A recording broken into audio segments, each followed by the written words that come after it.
Hi, and welcome to this video on adding and subtracting fractions.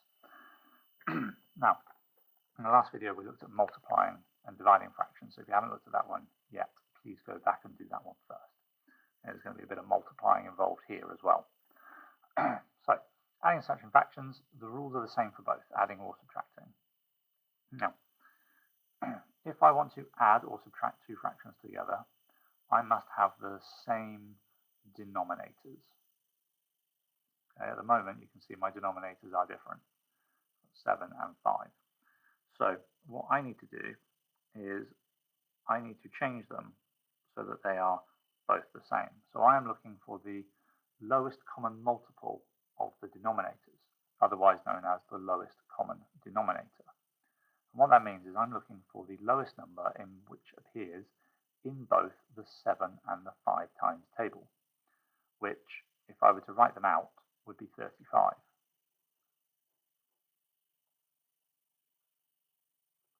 Now, 7 to 35, that meant I had to multiply that by 5. So that means I need to multiply the numerator by 5 as well, so that I keep my fraction of the same equivalent. So I haven't changed its value at any point. Now, the second fraction that we see here, 5 to 35, that was a multiplication of 7. So I need to multiply that numerator by 7. So that's 14. Now I can add my two fractions together because I've got 15 35ths of something and another 14 35ths of something. So I just add the numerators together, 29, and in total I've got 29 35ths of whatever item that is. Okay, let's try that again with the next one. It's a subtraction, but the rules are the same. The denominators are different, so I need to make them the same. Now I need a number that appears in both the 9 and the 3 times table. Well, 9 appears in both the 9 and the 3 times table, so let's make them both 9. It's a subtraction. So 9 to 9, that was a multiplication of 1. It hasn't changed, so that's going to stay as 8 over 9. But this has changed. This was being multiplied by 3. So I need to multiply the numerator by 3 as well. So that becomes 6. 8 take away 6 is 2. 9, the denominator stays the same. So my answer is 2/9. Now, I've got an example here which includes some negatives and some nasty denominator numbers as well. So the denominators are different, so I know I've got to make a change here. The lowest number in the 3 and the 20 times table is 60. So I'm going to make both denominators 60. I would have had to have multiplied the first one by 3, so negative 3 multiplied by 3 is negative 9, and 1 multiplied by 20, because 3 multiplied by 20 is how I got 60, 1 multiplied by 20 is 20. So now I've got negative 9 take away another 20, so that's negative 29. So I'm starting at negative 9 and I'm subtracting 20 more. If you think about a temperature, we start at negative 9, we're going down another 20 degrees, it makes it negative 29. And it's always over 60 because that's my denominator. There we go. So that's 3 examples there where we've had to make the denominator the same. In the last example, we've got a mixed number involved. Okay, now, there are 2 ways that you could do this. The way that I think is the most efficient way is just to focus on the fractions first. Okay, we can worry about the whole number in a moment, but let's make the denominators the same first. So the denominator should be 12 because 12 is the lowest number in both the 3 and the 4 times table. So that's a multiplication of 3. That's a multiplication of 4. 3 times 3 is 9. 2 times 4 is 8. And what we've got to remember is this 3 here hasn't changed. So it's 3 and 9 twelfths plus 8 twelfths.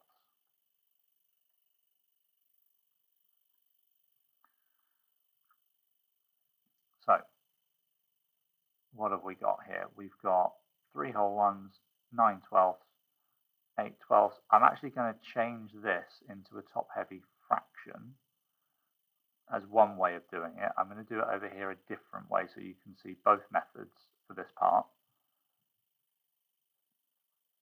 And then you can choose which one you think is best for you.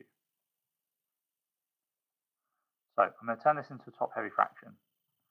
So 3 multiplied by 12 is 36, plus 9 is 45. So this is actually 45 over 12 plus 8 over 12.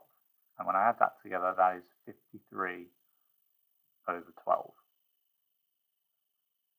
When I convert that back into a mixed number, that's going to be 4 and 5/12.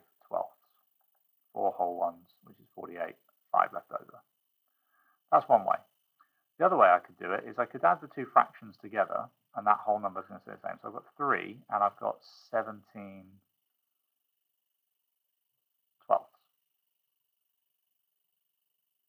Well, 17/12 is 1 and 5/12, so I've got to add 1 on, and I've got 5/12 left, so that's 4 and 5/12. You'll see the answers are the same, they should be, because the question hasn't changed. My method working out did. So you get to choose which method you think is best for adding whole numbers. Okay? Be careful when it comes to subtraction, because subtraction, this method here, can get a little bit confusing. But have a go at these questions here. Okay, so we've got 3 questions left. You've got to pause the video, have a go, see what you come up with, and press play when you're ready to go through the answers.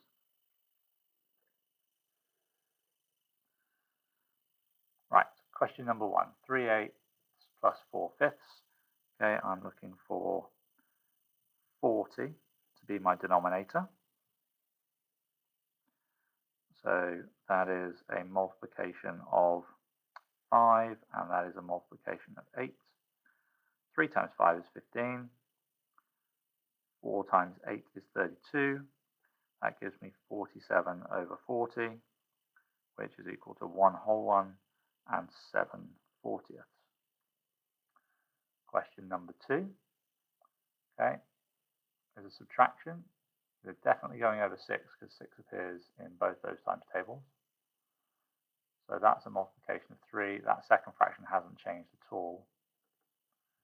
So this is 3/6 take away 5/6, which ends up going to be negative 2/6, which can be simplified to negative 1 over 3 because they're divisible by 2. So that'll be my final answer for that one. Now, the last one, calculate perimeter. So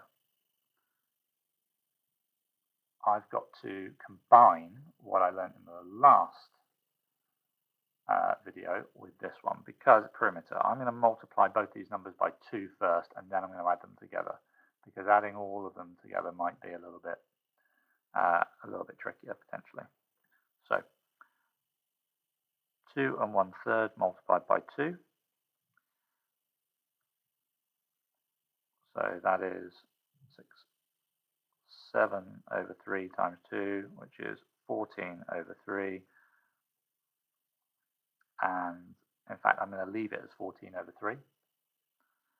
And then we're going to do 1 4/5 multiplied by 2, which is 9 over 5 multiplied by 2, which ends up being 18 over 5.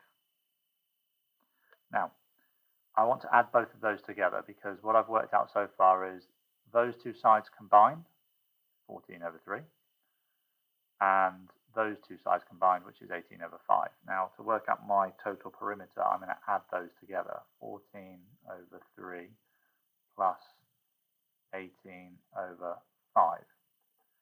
I want to make the denominators the same now, so I'm going to put them both over 15.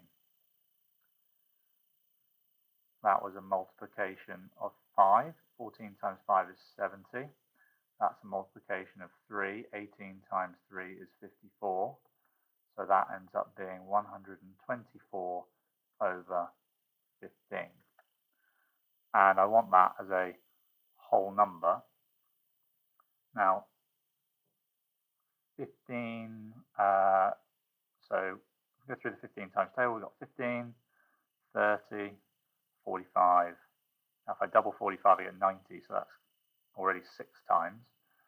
105 would be the next one, so that is 7. So it's 7 whole, 105, 120 would be next, which is 8 whole ones.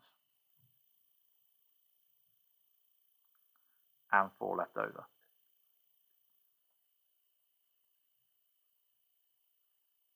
I'll just double check my work. 14 over 3, 18 over 5, 124 over 15. 15 is going to 96 times, 105, 120, so 8 times and 4 left over. And there we go. We have added and subtracted fractions successfully and even worked out the perimeter of a rectangle using fractions.